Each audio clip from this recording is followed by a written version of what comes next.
to start the interview, Anna, are you excited about the European tour that you are going to start shortly in July?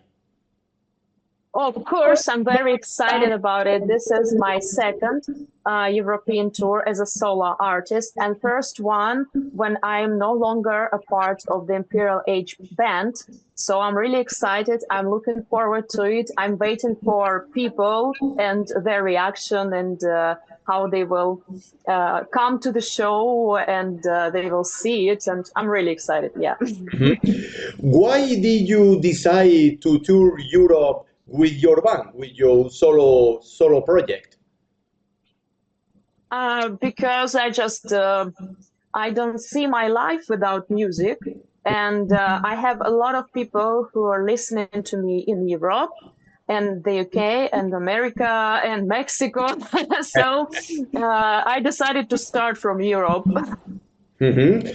What is the history of your solo project, Kiara, and why did you choose that nickname? If you remember the cartoon, there was a cartoon, The Lion King. Yeah. And there was Simba, the king of lions, and he had a daughter, and the daughter's name was Kiara. Usually you type Kiara with CH, and I decided to make my stage name recognizable. That's why I write it with K and big letter R. So yeah, it just came to my mind once when I was at one vocal competition, and they asked me if I have a stage name, nickname, or something, and I said, Kiara. So it just came to my mind, and since that time, I think it was 2015. Since that time, I named myself Anna Kiara.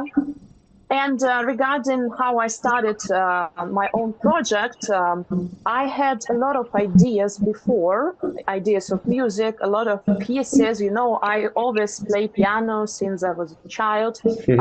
And I have a lot of small parts of the songs that I composed, but I never tried to make them bigger, to make the real songs and all of this stuff, but it was inside me for a long time, you know, that I have to have my own songs in the end. And yeah, 4 years ago, I released my first album, Storyteller. And like 5, 6 years ago, I just decided that I have to do it. I didn't know, I had no studio, I had no musicians at that time, my own musicians. I just had some, you know, random friends who's doing something there and there. And then I started to collect all the contacts, all the people around me, and slowly I just went to my first album, to composing it, to recording it, and I found musicians and everything else, you know. We know about your incredible ability as a singer. Do you follow any daily rehearsal routine, like technique, exercises, training? I am a vocal teacher as well, so I have my students, and this is already enough technique for me, enough routine for me. When I show to my students, I show them exercises, I show them what they do right and what they do wrong. And from that, I understand my voice better as well. So I don't need everyday practice of my voice because I have my students. But of course, sometimes I just go to the rehearsal room and I just sing a lot of covers and I just try to record it and try to understand what else I need to add to this song, to that song, how I can improve some techniques. And yeah, sometimes I even go to a vocal teacher myself, like once in a half year, to make sure that everything goes right and that I didn't forget how to do the right technique. So yeah. I have my routine. You said it before, and now, along with singing, you also play the piano. Why did Right. you start playing the piano?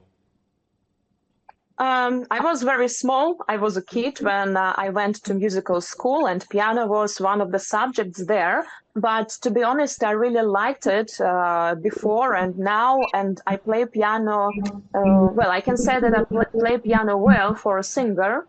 Not like a pianist, but I like to play Mozart, Rachmaninoff, Beethoven, and all classical stuff, you know. So I have a lot of notes behind me. You can see them. Yeah. And yeah, sometimes I also practice just playing these piano pieces without any vocals or anything else, just these classical piano pieces. And that's how I actually get more ideas for my own music. For example, one of the songs, God of War, I have a music video on it from Archangel album. It is based on one of Rachmaninoff's themes from one of his pieces. I just took some parts and I made another rhythm, and I a little bit changed it, but this is the beginning when the violin starts to play. This is actually taken from one of Rachmaninoff's pieces. Yeah, you are a multi-instrumentalist. We can say. Kind of. It's very possible, Anna, that in the near future you will become a renowned artist.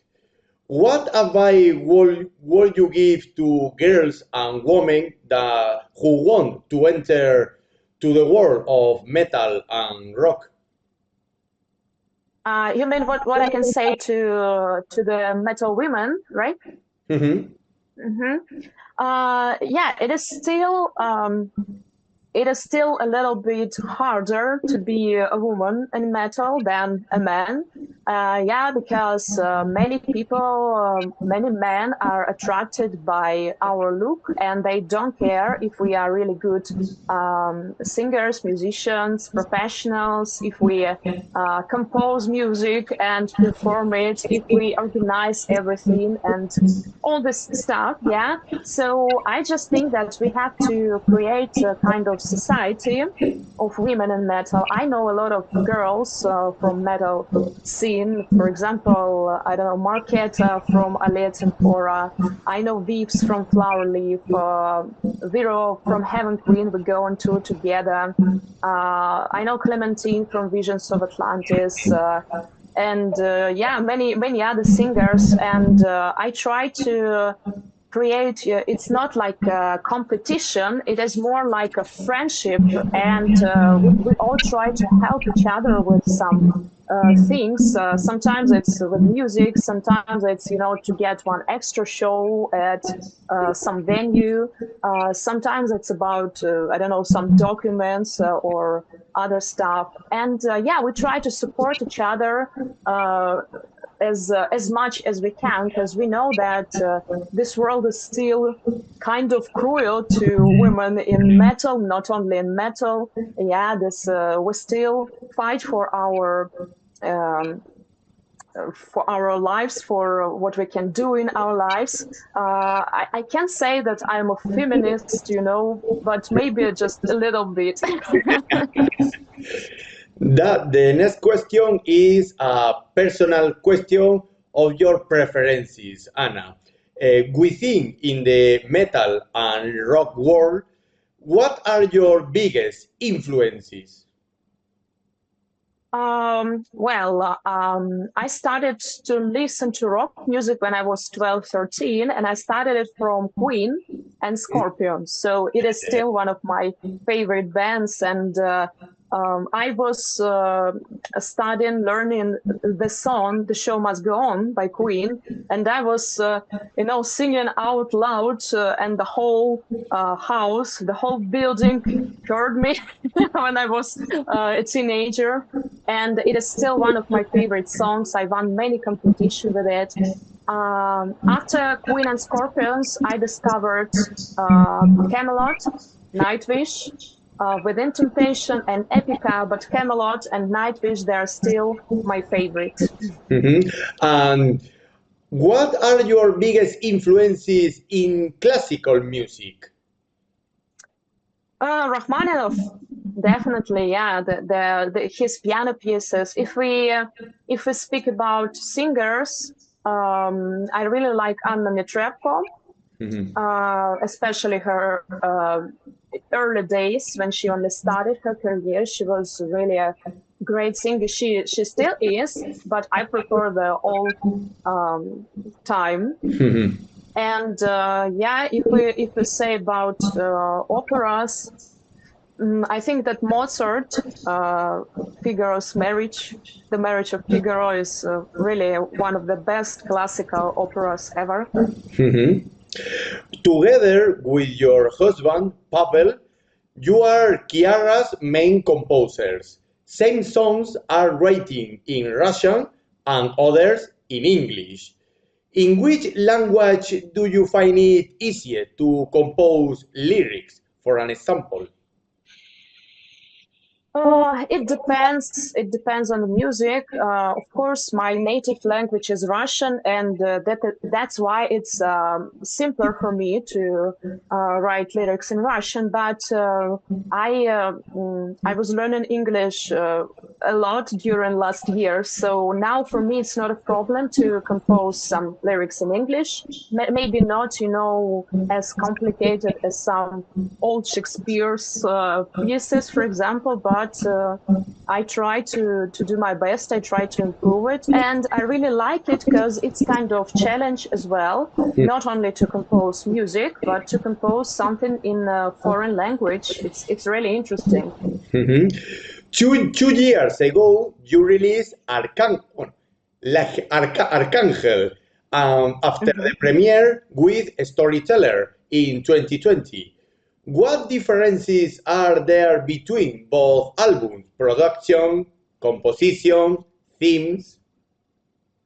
Yeah, Archangel, in my opinion, is more heavy. It's heavier, and when we were recording it, we tried to do more rough sound, Mhm. uh, like you are on studio and like you hear the music in the studio, Mhm. because many modern symphonic metal bands and power metal bands, they try to make this modern sound when you don't hear the guitars as you used to hear. Instead of you hear something like very very strange sound, in my opinion, because I really like this heavy sound of guitars, and I like my voice when it's not compressed too much.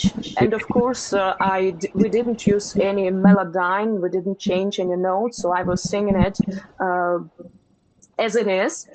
Um, yeah, and this is the big difference between the first and the second album, because the first album was recorded on home studio of my friend, and it we didn't know so much things about production, about sound, and we grew up during this last 2 3 4 years a lot about the recording, production, and the sound itself.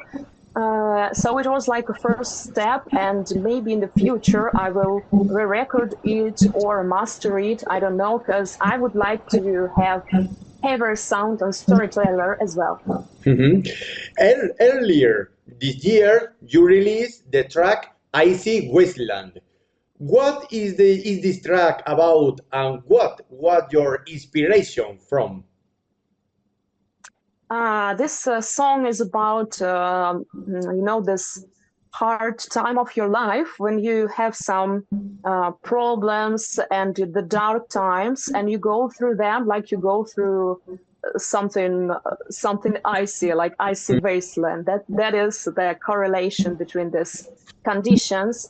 And I wrote this song. I composed it when I had the last shows with Imperial H, and it was like 7 years of my life, and this part of life was closing for me, and I didn't know what to expect in the future, so I expressed my feelings in the song and in the lyrics. And my goal is to help people who's going through same problems in life, the same situations. And I am really happy when I see comments. For example, I have some comments under IC Iceland lyric video on YouTube that, I listened to your song and it helped me to go through my depression, to understand how to go out of some troubles and all the stuff. I really like when it happens because this was my goal when I was composing this song. With Icy Westland, it's possible that there will be a new Kiara album this year. If possible, can you give us any advance information? I'm not sure that we will finish this album this year, but I already finished composing the songs for the new album. And you definitely can expect a couple of new singles from the future album. But I think that the next album will be released next year because we don't have time, as I have many preparation for the upcoming tour. And I also will have the UK shows in December. So there are a lot of organization work as well. The next question, Anna, is very difficult for you, I think. Of all your entire discography, which song do you like the most? Yeah, this is a tricky question, very tricky. But I started my way from the song Loneliness. It was the first song that I ever composed, and it is still on the first place on my Spotify. And I can mark this song as, my personal song of power song, because that was the way how I entered to my solo career, and this song really means a lot to me. And I have it on both Russian and English, and both lyrics I really like. And it was based on one of my, early poems that I wrote when I was a teenager. And music, I also wrote some pieces of it, some little melodies when I was a teenager. So finally, I took everything and made a song from it. Yeah. About your Spanish tour, your next Spanish tour, will there be any surprises at the shows, like collaboration of friends, versions or special covers? A special set list? We will have 3 new songs. 2 of them you already heard as a singles, and the third one will be completely new single, which is not released yet. So this will be the first surprise. And the second surprise, I think there will be my red wings, with the lamps and this beautiful illumination. So I hope that people also will like it. At Metaltrip or Metal Magazine, we met you live when you performed in Madrid with Imperial Age. I stay in this concert as a photographer with at their third album tour. What did you like about the Spanish audience? Yeah, your audience is very active. You're very active, and I remember you. I think it was in Madrid actually when the audience sang "Ole, ole, ole, ole," and Ole! yeah. And I had a feeling that I came to football and not a metal show, but that was really surprising. That was really interesting, and I felt a lot of energy coming from the South people. That's really great. If you had to choose a festival to play at, what would it be? Like Baque, Hellfest? Well, your favorite? Any festival. I don't have any favorite. I just it depends on the lineup, because I mostly would like to play with my band who inspired me, like Camelot or Tarja or Nightwish. That would be really, really great. And doesn't matter on which festival we will play together. And now, Anna, like the final question, any message for your fans and audience who have listened to your music and hope to see you soon in Spain, for an example. There is only one message: come to my shows, have fun, and we'll see each other. We will have good time. We'll hang out, make photos, and autographs and all the stuff. So I'm really, really looking forward to meet all of you. And if you don't have possibility to go to my show this time, don't worry. It will be more and more times. Just continue listen to me, and you will be not disappointed. With this, Anna and Kiara, we end the interview and we look forward to hearing from you shortly. We thank you again for the time and willingness to grant us the interview, and that we will see you more in the future, whether here or in the rest of the world, offering the best European symphonic, metal, rock, and classical music. Thank you so much. One more thing for you, Anna, personally from me. I will be as press and photography at your show in Zaragoza. I expect a show in Madrid, but the promoter, Kivens, well, they like more the north of Spain. I'll give you a present for you coming to Spain. If you need, for an example, in the future, in a song or in a collaboration, you need an artist, I offer my service to you, to your band, Kiara. That's great. Thank you so much. We can discuss it when we meet each other at Zaragoza. I'm looking forward to it.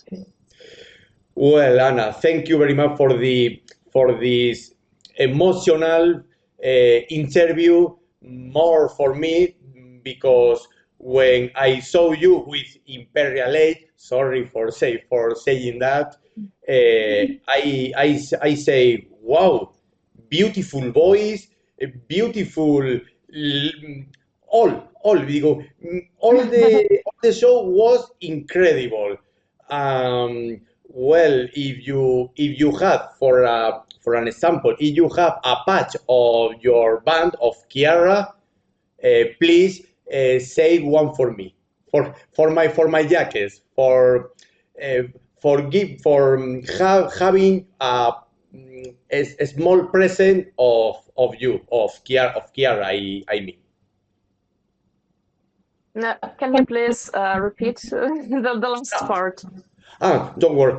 Sorry. My English level is a little poor, a little poor. If you have a patch of Kiara, say one for me, for my. You mean a sticker, or what do you mean?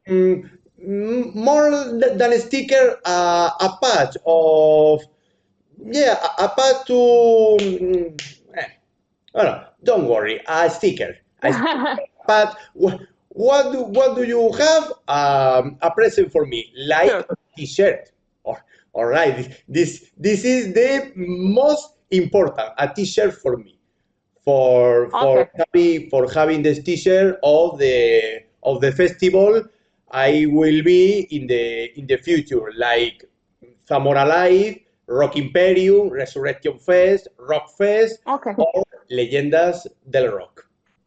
Okay, just remind me about it, and I'll give you this T-shirt. No problems. And yeah, it is a good advertising of the band when someone is wearing it on big festivals. That's really cool. Well, Anna, thank you very much for all the time. Well, we don't want to take much more of your time. Bye bye, and see you in Zaragoza in July, or in Barcelona, or in Bilbao too. Thank you. Thank you so much for having me, and see you. Bye.